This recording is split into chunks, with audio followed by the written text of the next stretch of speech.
എന്റെ യേശുരാജാവേ,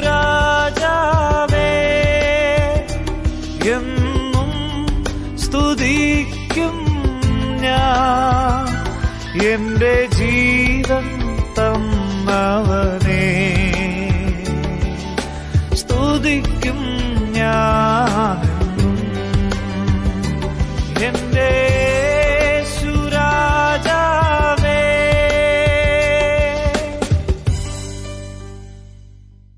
നമ്മുടെ ആത്മാവും ദൈവത്തിൻ്റെ ആത്മാവും തമ്മിൽ ഒരു ഫ്യൂഷൻ ഉണ്ടാകുമ്പോഴാണ് നമ്മുടെ ഹൃദയദൃഷ്ടി പ്രകാശിക്കുന്നത്. അങ്ങനെ നമ്മുടെ ഹൃദയദൃഷ്ടി പ്രകാശിക്കുമ്പോഴാണ് അവൻ്റെ വിളിയാലുള്ള ആശ ഇന്നതെന്ന് നമ്മൾ തിരിച്ചറിയുന്നത്. അപ്പോൾ ദൈവം എത്ര പ്ലാൻഡായിട്ട് ഇത് നമുക്ക്, ഞാൻ പറഞ്ഞത് അതുകൊണ്ടാണ് അവൻ നമുക്ക് എന്ത് നൽകിയിരിക്കും, നമുക്ക് അവന് അറിവ്, അല്ലെങ്കിൽ God has given us all the revelation that is needed for us. നമുക്ക് ആവശ്യമുള്ള വെളിപ്പാടുകളെ അവൻ നൽകിയിരിക്കുന്നു. അവൻ മാസ്റ്റർ പ്ലാൻ അവൻ്റെ കയ്യിൽ ഇരിക്കുകയാണ്, പക്ഷേ അത് നമുക്ക് വെളിപ്പെടുത്തി തരുവാൻ അവന് പ്രസാദം തോന്നി. That is one of the biggest spiritual gift God has given us. നമുക്ക് നൽകിയിരിക്കുന്ന ആത്മീക കൃപാധനം, അതിനകത്ത് ആത്മീക വരങ്ങളിൽ ഏറ്റവും പ്രധാനപ്പെട്ടതാണ് ദൈവത്തിൻ്റെ മനസ്സ് നമുക്കറിയാൻ കഴിയും എന്നുള്ളത്. കഴിയണം നമ്മുടെ ആ വെളിപ്പാടുകൾ നമുക്ക് നൽകുന്നതിന് വേണ്ടി ദൈവം നമ്മിൽ നൽകിയിരിക്കുന്ന ഏജന്റാണ് പരിശുദ്ധാത്മാവ്. അല്ലാതെ ഒരിക്കലും പറ്റില്ല. ആ പരിശുദ്ധാത്മാവാണ് നമുക്ക് ഈ കാര്യങ്ങളെ വെളിപ്പെടുത്തുന്നത്. അതുകൊണ്ടാണ് ഞാൻ പറഞ്ഞത്, നമ്മുടെ ആത്മാവും ദൈവത്തിൻ്റെ ആത്മാവും തമ്മിലൊരു ഫ്യൂഷൻ ഉണ്ടാകണം. Only when the Spirit of Jesus, the Holy Spirit comes inside you, നിങ്ങളുടെ ഉള്ളിലേക്ക് ദൈവത്തിൻ്റെ ആത്മാവ്, യേശുവിൻ്റെ ആത്മാവ് വരുമ്പോഴാണ് നമുക്ക് യേശുവിൻ്റെ മനസ്സുള്ളവരാകുന്നത്. അല്ലാതെ പറ്റില്ല. അതുകൊണ്ട് ഇതിനെ നമ്മൾ സ്പിരിച്വലായിട്ട് കാണണമെന്ന് ഞാൻ പറയാൻ കാര്യം എന്നാണ്. സ്പിരിച്വലായിട്ട് കാണണം, അല്ലാതെ ബുദ്ധിപരമായി ഇത് തിരിച്ചറിയാൻ പറ്റില്ല. വേദപുസ്തകം വായിക്കുമ്പോഴും ആത്മാവിൽ അത് വായിച്ചെങ്കിലേ നമുക്ക് വെളിപ്പാട് കിട്ടത്തുള്ളൂ. ഇല്ലെങ്കിൽ നമുക്ക് മനസ്സിലാക്കാൻ കഴിയില്ല. ഇല്ലെങ്കിൽ നമുക്ക് ഇതിനകത്തെ കുറച്ച് കാര്യങ്ങളൊക്കെ മനസ്സിലാക്കാം. അതുകൊണ്ട് വേദപുസ്തകം പഠിക്കുമ്പോഴും ജ്ഞാനത്തിൻ്റെയും വെളിപ്പാടിൻ്റെയും ആത്മാവെന്ന് പറയുന്നതിൻ്റെ കാര്യം അതാണ്. വേദപുസ്തകത്തിൽ ജ്ഞാനമുണ്ട്, ഇല്ലെന്ന് പറയാൻ പറ്റില്ല. വേദപുസ്തകത്തിൽ ജ്ഞാനമുണ്ട്. ആ ജ്ഞാനം നമുക്ക് സ്വാഭാവികമായി ബുദ്ധിയുള്ള ആർക്കും മനസ്സിലാക്കാൻ പറ്റുന്ന ജ്ഞാനമാണ്. ഞാൻ ചിലപ്പോൾ പറയാറുള്ള, അതിന് ഉദാഹരണമായിട്ട് പറയാനുണ്ട്, ഞാൻ ബാപ്റ്റിസത്തെക്കുറിച്ചൊരു ബുക്ക് എഴുതിയിട്ടുണ്ട്, ക്രിസ്തുവിനോട് ചേരുവാൻ എന്ന് പറഞ്ഞ്. അത് ഉപദേശമാണ്. ആ ഉപദേശത്തിൻ്റെ ബുക്ക് എഴുതിയിരിക്കുന്നത് പ്രത്യേകമായ ഒരു വെളിപ്പാടിൻ്റെ അതിനാവശ്യമൊന്നുമില്ല. കാര്യം അത് നമുക്ക് വേദപുസ്തകം വായിക്കുമ്പോൾ മനസ്സിലാക്കാൻ കഴിയുന്ന കാര്യങ്ങളാണ്. അല്ലാതെ ദൈവം എനിക്ക് ഇന്നലെ രാത്രി പ്രാർത്ഥിച്ചുകൊണ്ടിരുന്നപ്പോൾ വെളിപ്പെടുത്തി തന്നതാണ് എന്നൊന്നും പറയേണ്ട കാര്യമൊന്നുമില്ല. കാര്യം അതവിടെ എഴുതിയിട്ടുണ്ട്. അത് എനിക്ക് മാത്രമല്ല, അത് വായിക്കുന്ന ആർക്കും അത് വെളിപ്പെട്ട് കിട്ടും. അതിന് വെളിപ്പാടിൻ്റെ ആത്മാവല്ല വേണ്ടത്, ജ്ഞാനത്തിൻ്റെ ആത്മാവ് വേണം. അതുകൊണ്ടല്ലേ പറ്റുള്ളൂ കേട്ടോ.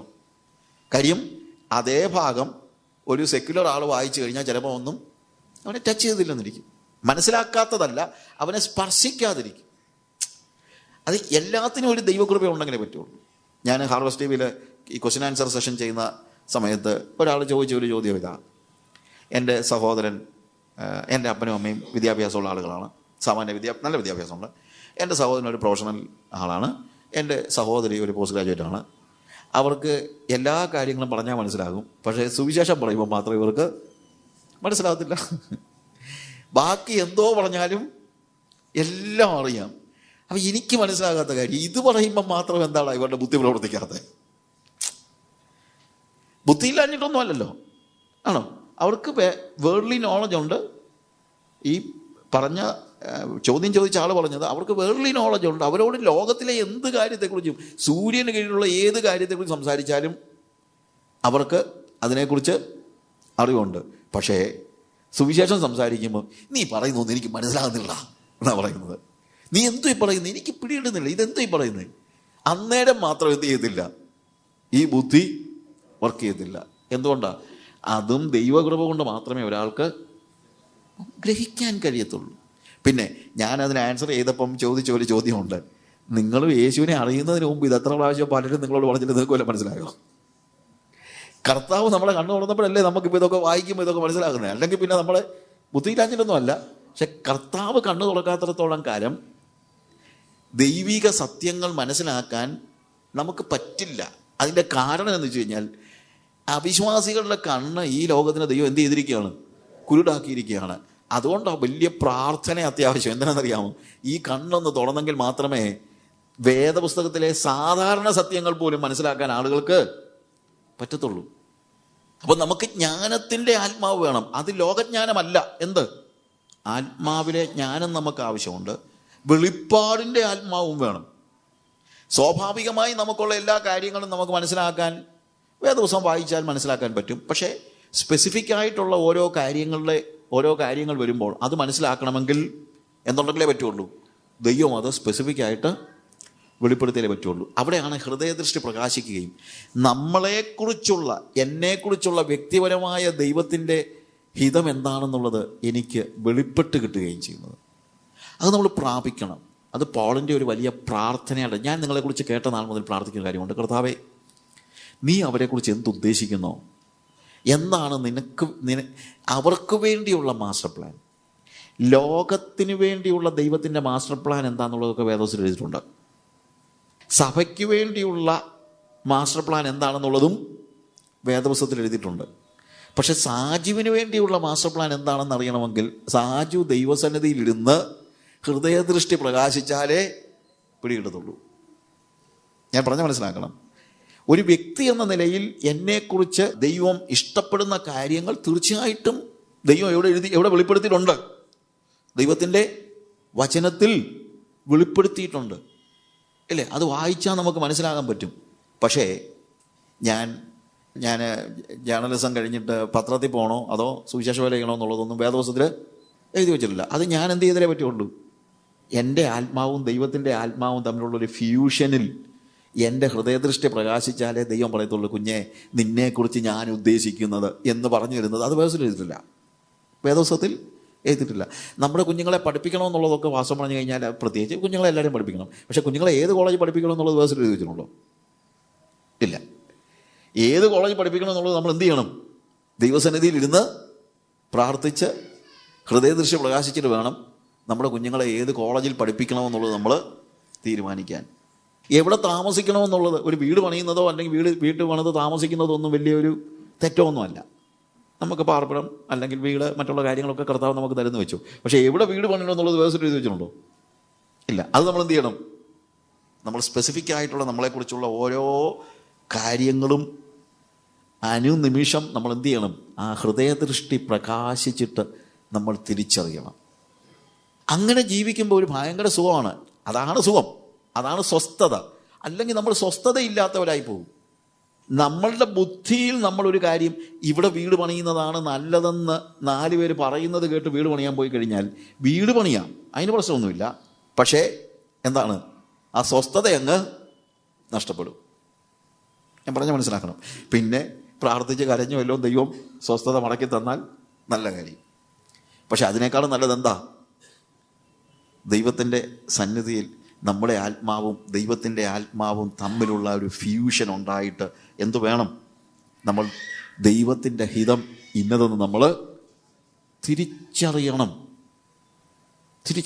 ആ ഹൃദയദൃഷ്ടി പ്രകാശിക്കുന്ന ഒരു സ്റ്റേജ്. അപ്പം ഞാൻ പറഞ്ഞല്ലോ, അവൻ്റെ വെളിപ്പാടുകളെ നമുക്ക് നൽകിയിരിക്കുന്നു, അവൻ്റെ പരിശുദ്ധാത്മാവിനെ നമുക്ക് നൽകിയിരിക്കുന്നു. വേഴ്സ് 14 വായിക്കുമ്പോൾ, തൻ്റെ സ്വന്തം ജനത്തിൻ്റെ വീണ്ടെടുപ്പിന് വേണ്ടി തൻ്റെ മഹത്വത്തിൻ്റെ പുകഴ്ചയ്ക്കായിട്ട് നമ്മുടെ അവകാശത്തിൻ്റെ അച്ചാരമായ വാഗ്ദത്തത്തിൻ പരിശുദ്ധാത്മാവിനാൽ മുദ്രയിട്ടിരിക്കുന്നു.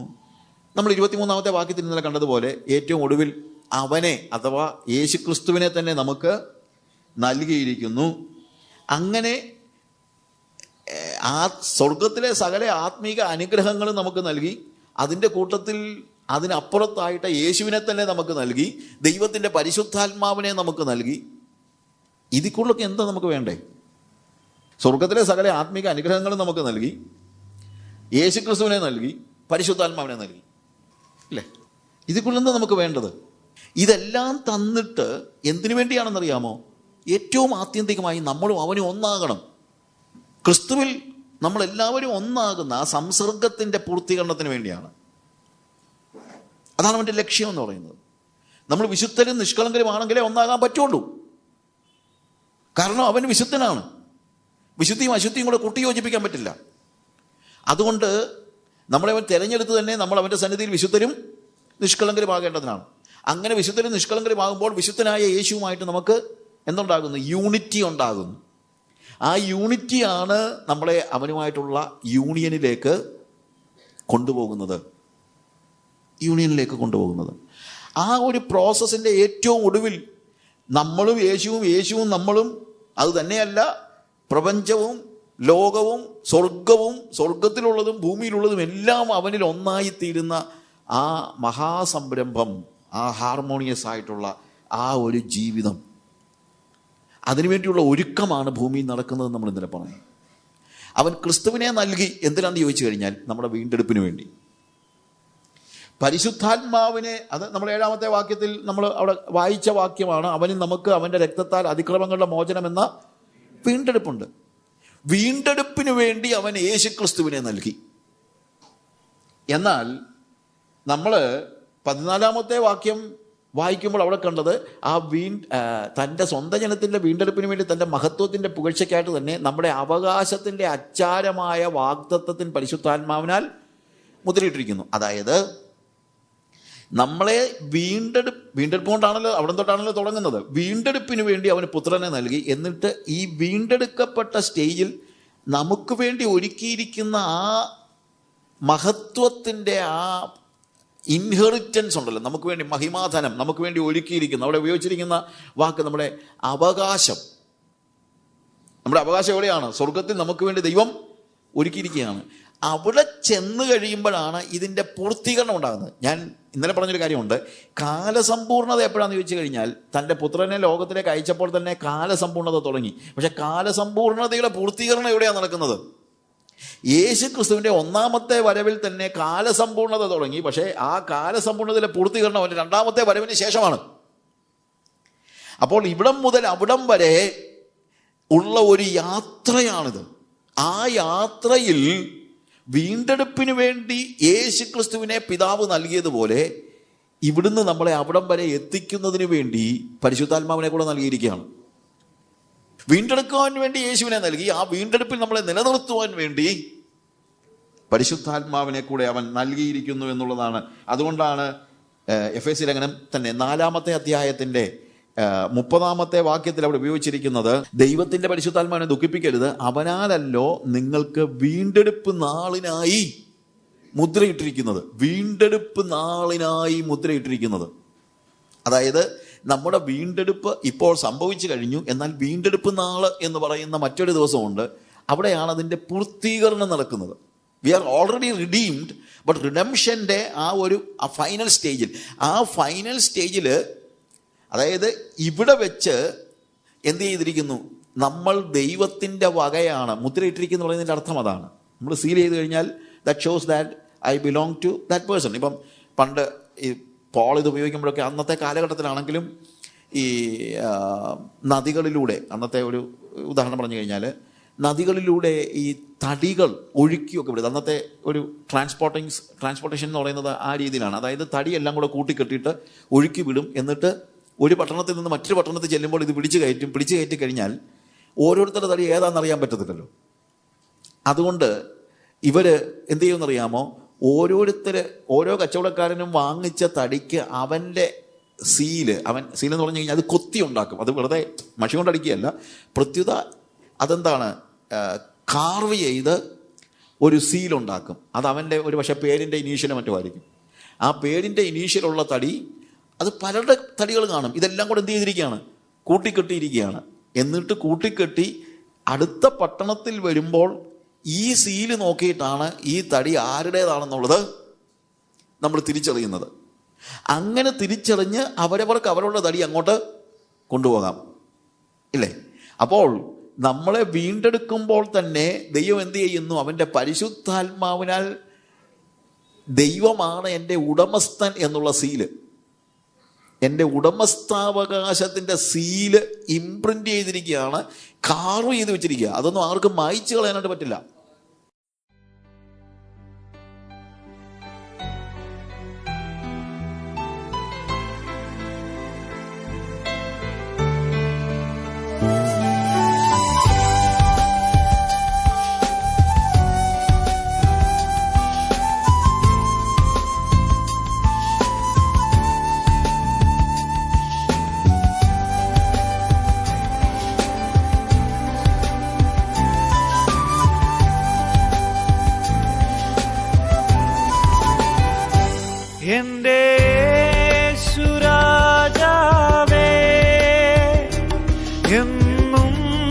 സ്തുതിക്കും ഞാൻ എന്റെ ജീവൻ തന്നവനെ.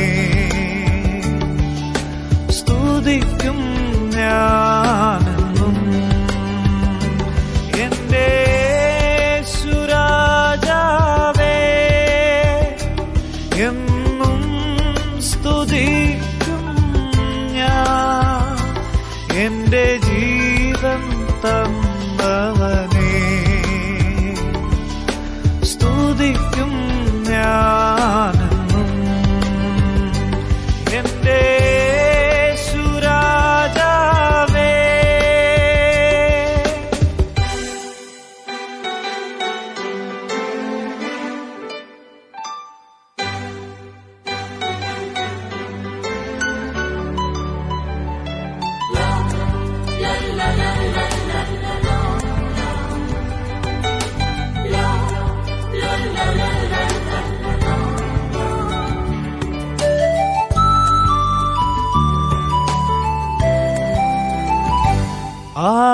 ആരാധിക്കും എന്നാളും ഞാൻ സമ്പൂർണ്ണ ഹൃദയമോടെ. സ്തുതി സ്തോത്രവും എല്ലാ പുകഴ്ചയും എന്നും നിനക്കു മാത്രം. ആരാധിക്കും എന്നാളും ഞാൻ സമ്പൂർണ്ണ ഹൃദയമോടെ. സ്തുതി സ്തോത്രവും എല്ലാ പുകഴ്ചയും എന്നും നിനക്കു മാത്രം. എന്റെ യേശുരാജാവേ, എന്നും സ്തുതിക്കും ഞാൻ എന്റെ ജീവൻ തന്നവനെ. സ്തുതിക്കും ഞാനെന്നും എന്റെ യേശുരാജാവേ.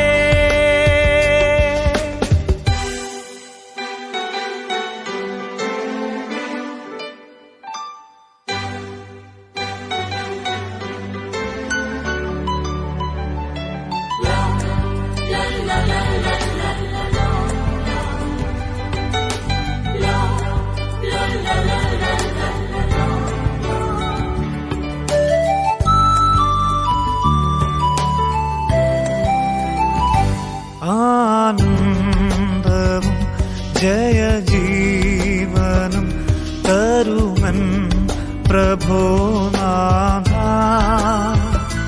വീഴുന്നോരെ തൻ പൊൻകരങ്ങളാ താങ്ങി നടത്തുന്നോനേ. ആനന്ദവും ജയജീവനും തരുമൻ പ്രഭോനാഥ. വീഴുന്നോരെ തൻ പൊൻകരങ്ങളാ താങ്ങി നടത്തുന്നോനേ. എന്റെ യേശുരാജാവേ, എന്നും സ്തുതിക്കും ഞാൻ എന്റെ ജീവൻ തന്നവനെ.